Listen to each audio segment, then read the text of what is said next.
But if I could kind of give you an analogy that I've used, which is that if you sort of map where we are to like the healthcare industry, right? Okay, so just bear with me for a minute. Okay. So think about like, the Wild West in the 1800s. You had like the snake oil salesman, selling the Grandma's magical elixir. Exactly, that was just the elixir.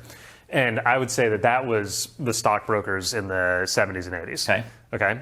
And then you have where I think we are now is sort of like the village doctor phase, where, this is what, maybe 40s, 50s, where you basically are differentiated by geography and relationships. Yeah. And so you've got someone who's sitting in a small town who, is a known entity, and everyone within 30 miles of them is their patient. And I would say that's largely how advisors differentiate right now. Yeah. You think about, pick your small town in the USA. You've got a set of advisors who are sort of like the pillars of their community.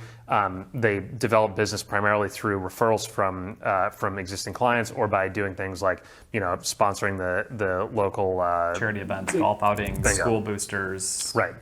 I would argue that is not a differentiator, and I would think when you're working in a commoditized world, which we've already established as asset management is, the way that you sell is through relationships. So this all follows, like the only way you differentiate is through relationships. So this all makes a ton of sense.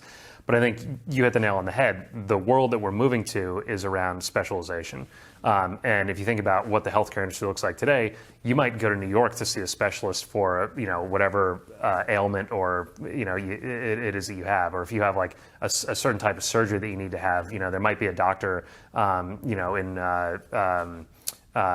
Minnesota who's the best person to go and see that. And we live in a world now where you can do that, right? Like you don't actually need to sit down face to face with your advisor. Yeah. Like I would much rather have a video call with my advisor and talk about, the highly specialized planning that I need, instead of like, I can get in my car and drive down the street and then I got to deal with parking and like getting my parking ticket validated and all that. Like there's a lot of like, sort of legacy stuff that's still out there that I think fast forward a few years from now, it's going to disappear.